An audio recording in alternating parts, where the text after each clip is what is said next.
आप सभी लोग इस सप्ताह में भाषा उत्सव मना रहे हैं। क्या मना रहे हैं? भाषा उत्सव। बहुत अच्छे। तो भाषा उत्सव में आप लोग को हम लोग कह रहे हैं कि कई प्रकार की भाषाओं को, जैसे हिंदी, भोजपुरी, इंग्लिश, संस्कृत, उर्दू इत्यादि जो भी भाषा आप जानते हैं उसको एक जगह हम लोग समराइज करेंगे। उसी के अंतर्गत आज का विषय है लोकोक्तियों में एकता और भाषा मित्र सहयोग। अब आप लोग कहेंगे कि लोकोक्तियाँ क्या होती है? कहावत।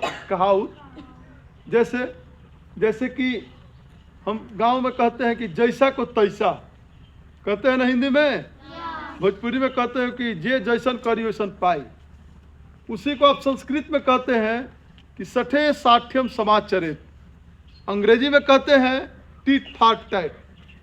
तो बात एक ही है ना, कि जे जैसा करेगा वैसा पाएगा, लेकिन भाषा अलग अलग है, भाव अलग नहीं ना है। बात एक ही है, लेकिन सभी की सभी एक लोकोक्तियाँ है ना।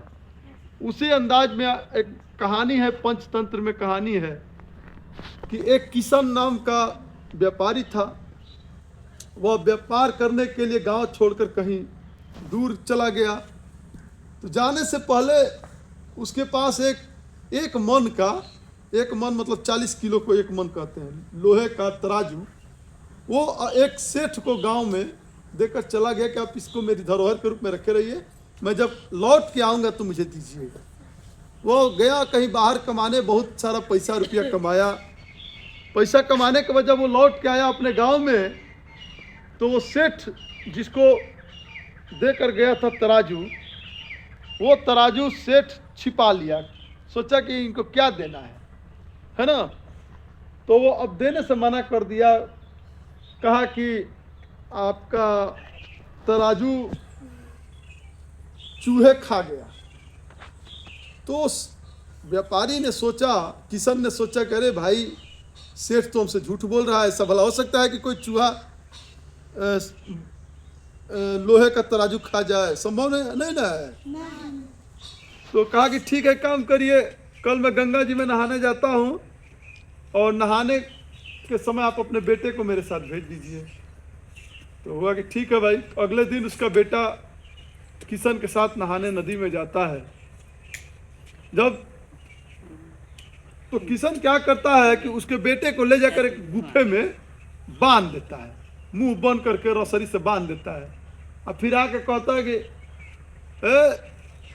सेठ जी, तो हाँ बताइए किशन जी, अरे आपके लड़कवा को तो चील बाज देखे, बाज अपने चोंच में दबा के लेकर भाग गया। हम नहा रहे थे, वो लेकर भाग गया। कह अरे तुम झूठ बोल रहे हो, ऐसा भला हो सकता है कि इतने बड़े शरीर को एक चील अपने चोंच में दबा के भाग जाए?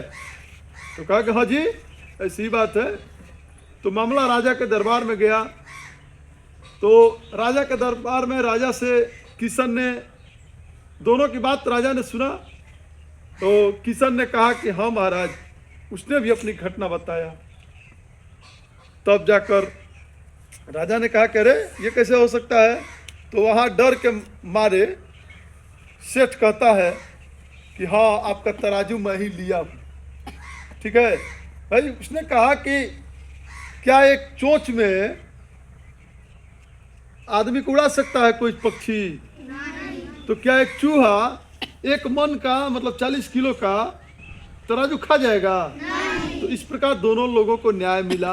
राजा दोनों को आदेश किए, दोनों लोग अपना अपना सामान वापस किए। तो इसको जैसा को तैसा बोलते हैं। क्या बोलते हैं? जैसा को तैसा। तो भाषा भले अलग अलग है, लेकिन कहने का उद्देश्य एक ही है ना। उसी तक पे आज दिया है एकता पर लोकोक्तियां। पहला एकता में बल है, तो अंग्रेजी में इसको बोलते हैं यूनिटी इज स्ट्रेंथ, है ना। एकता में बल है, मतलब अगर आप एकजुट होकर रहेंगे, मिलजुल कर रहेंगे तो आपकी ताकत बढ़ जाएगी। इस पर एक छोटी सी कहानी है बच्चों। एक बार की बात है, कबूतरों का एक समूह कहीं उड़ते हुए जा रहा था। रास्ते में कुछ दाने दिखे, तो कुछ कबूतरों ने जिद किया कि क्यों ना इस दाने को चुन लिया जाए। तो एक बूढ़ा कबूतर था, उसने कहा कि मत इसके चक्कर मत पड़ो, इसके पीछे जरूर कोई खेल है। नौजवान कबूतर नहीं माने, बच्चे लोग नहीं माने।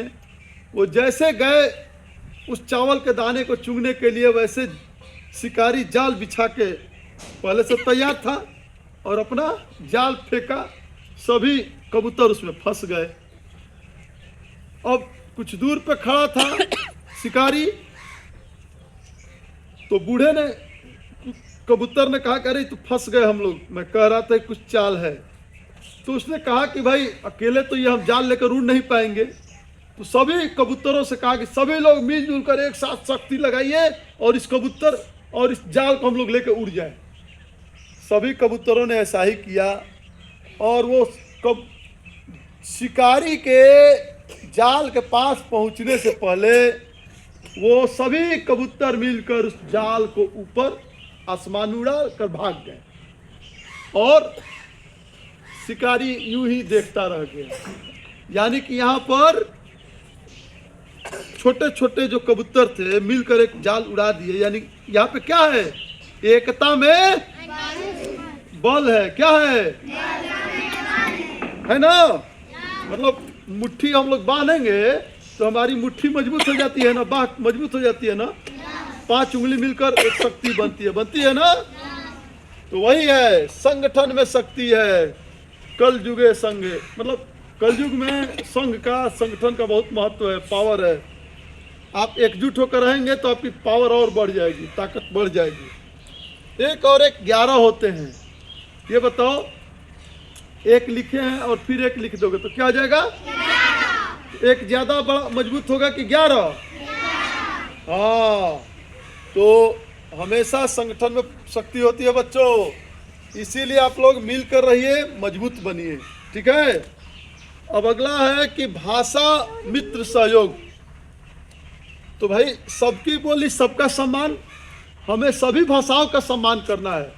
अगर हम हिंदी बोलते हैं बच्चों तो भोजपुरी का भी सम्मान करेंगे, मराठी का भी सम्मान करेंगे, बांग्ला का भी सम्मान करेंगे, उर्दू का भी सम्मान करेंगे। ठीक है। हम किसी से जात भाषा के आधार पर भेदभाव नहीं कर सकते हैं। नहीं ना करेंगे? करेंगे आप लोग? ऐसा भूल कर भी मत करिएगा, क्योंकि भाषा जोड़ती है, तोड़ती नहीं है। सोच एक होता है, बोलियां अनेक होती है कि नहीं? होती है ना। तो आज हम लोग का जो विषय था लोकोक्तियों में एकता और भाषा मित्र सहयोग। तो आज आपका विषय कैसा लगा? तो ये भाषा उत्सव का आज का इतना ही हमारा उद्देश्य था।